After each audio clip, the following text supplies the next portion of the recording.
गली में तोरा धरैनी रे भाई से तोरा पिटैनी रे।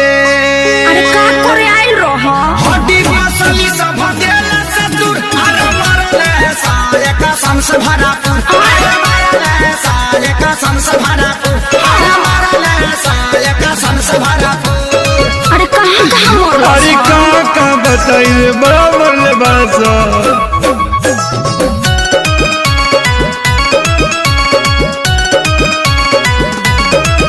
मुँह खोला होट बलेटवा खिया दी अब नया राजा हरदी पिया दी। 45 नहीं झरला पानू न दारा बात मीठा मीठा जानी कारा।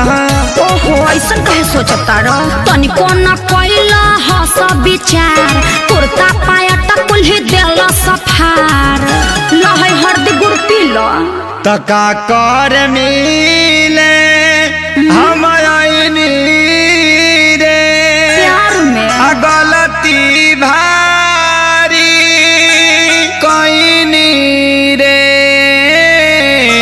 चुप रहो सब ठीक हो जाई।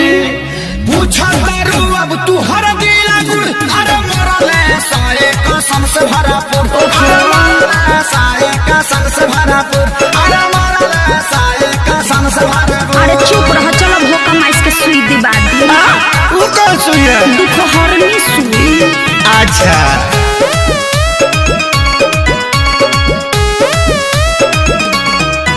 मरल सन जैसे मारे कसाई पापी हो बड़ी बारे सभाई।